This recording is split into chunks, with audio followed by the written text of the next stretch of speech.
Hey there, welcome back friends. In this video we will talk about the modulo operator. Now friends, this particular operator is kind of unique, and using this operator we can extract the remainder after the division. And this is interesting because when it comes to programming, remainder can play a very important role in certain situation. So let's get started. Now first of all, let us try to understand what exactly is a modulo operator by performing some operations. Alright, so in here, for example, I use this int entity, so it would be like int remainder equals, in fact let me give the name as x as of now, and we perform a operation like this, 10 divided by 3. Alright, and then we try to display the information of x on the console. Now when we divide 10 by 3, what would be the outcome? Let me show you. Here is the outcome, which is 3. Now friends, definitely there is a remainder again. When we divide 10 by 3, it will completely divide 9, and then we will have 1 as a remainder. So if we multiply 3 by 3, it's 9. So 3 is the quotient, which is good enough. But for example, we want that what was the remainder value, then we will make use of this modulo operator, and we will be able to see the output as 1.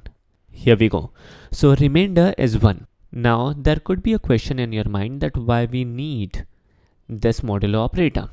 Rather, there are like situation, and I will show you one situation in this video itself. So this is one operation where we are catching the remainder, which is good enough. Now friends, there is one more thing. For example, we divide 10 by we divide 10.3 by 3, and it's like float value or double value, for example. Alright, so in this case the modular operation will again perform, and we would be able to get the exact result as 1.1999 and something like that. Alright, so everything is working properly, and things are looking good for us. Alright, now moving forward, let us check a application of this particular modular operation. We will try to understand whether this variable x is even or odd. So for example, as of now the value of x is 12. So in here we can do like this: x modulo 2 equal to 0. If this particular operation gives us 0, then definitely the value is even. So we will output value is even. Alright, and let us add the else part. Let me copy this particular text, paste it in here, and we will update this to odd. Alright, so if we can completely divide this particular variable by 2, then definitely the value is even, else the value is not even. Here is the output. The value is even. If for example I update this value to 13 maybe, then it will say, oops, I haven't saved the program. Then the output would be value is odd. So perfect. So this is a yet another application. Now again, this application is rather very simple. Now we will move forward and create a yet another program which will help us to calculate sum of digits. So first of all, let me comment this particular part, and this part will be with you for your reference.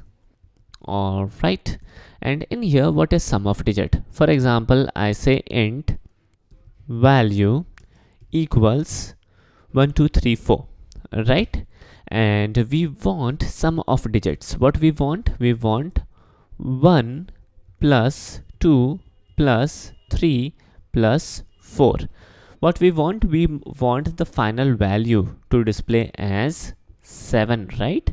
So if we sum out the individual digits inside this variable value, then what would be the outcome? How to calculate that is something which we will try to understand. And in order to do these kind of operation modulo operator is very useful. So let me show you real quick how we will perform this operation.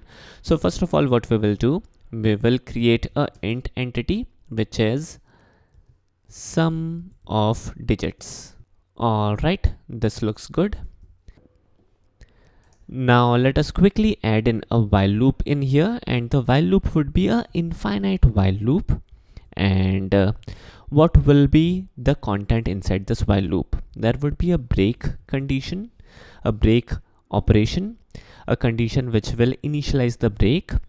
Then there would be a divide operation, and there would be a modulo operation again. Alright, so using these three operations, we would be able to perform sum of digit. We would be able to extract the individual digit and sum them, and also store them inside this variable sum of digits. Now friends, pause this video, think about it, that how to calculate and how to perform all the operations which will help us to calculate sum of digits, what would be the logic, things like that. And try to perform these operations by yourself. That will definitely help. So pause this video, go ahead, try to practice, and come back and check the solution then.